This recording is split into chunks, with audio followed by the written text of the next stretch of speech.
जय जिनेन्द्र। आज मैं आपके सम्मुख धनदेव की कहानी लेकर के आया हूँ, जो सत्य अणुव्रत में प्रसिद्ध हुए हैं। जम्बूद्वीप के विदेह क्षेत्र संबंधी पुष्कलावती देश में एक पुंडरीकणी नाम की नगरी है, जिसमें जिनदेव और धनदेव नाम के दो अल्प पूंजी वाले छोटे व्यापारी रहा करते थे। उनमें धनदेव सत्यवादी था। एक बार वे दोनों जो लाभ होगा उसे हम लोग आधा आधा बांट लेंगे, ऐसी बिना गवाह की व्यवस्था कि वे बहुत दूर विदेश में काम करने के लिए चले गए। वहाँ बहुत सा उन्होंने धन कमाया और धन कमाकर कुशलतापूर्वक वो पुंडरीकणी नाम की नगरी में वापस आ गए। उनमें से जिनदेव धनदेव के लिए लाभ का आधा भाग नहीं देता था, वह उचित समझकर थोड़ा सा द्रव्य उसे दे दिया करता था। कुछ समय के बाद उन दोनों में आपस में झगड़ा होने लगा।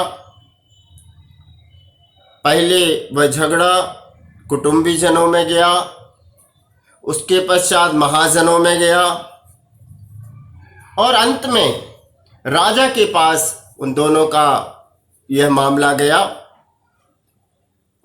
राजा का पूरा दरबार लगा, सभा हुई, जिसमें इन दोनों को बुलाया गया।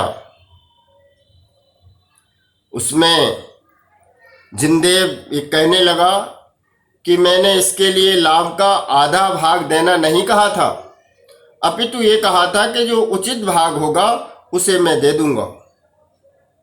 धनदेव ये कहता रहा कि नहीं, जो भी लाभ होगा उसे आधा आधा लेने का निश्चय हुआ था। दोनों की बात सुनी गई। उसके बाद राजकीय नियम के अनुसार उन दोनों को दिव्य न्याय दिया गया, अर्थात दोनों के हाथों पर जलते हुए अंगारे रखे गए।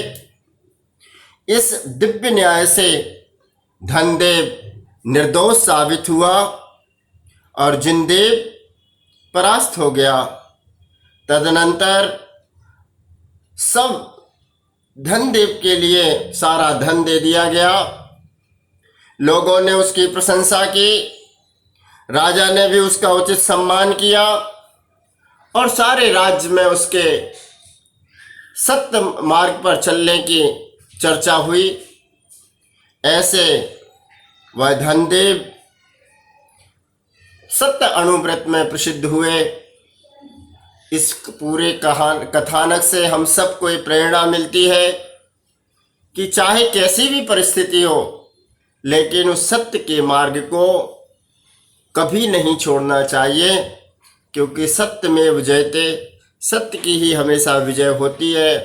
सत्य मार्ग पर चलने वाले को कभी दुखी नहीं होना पड़ता, अंत में सत्य की ही विजय होती है।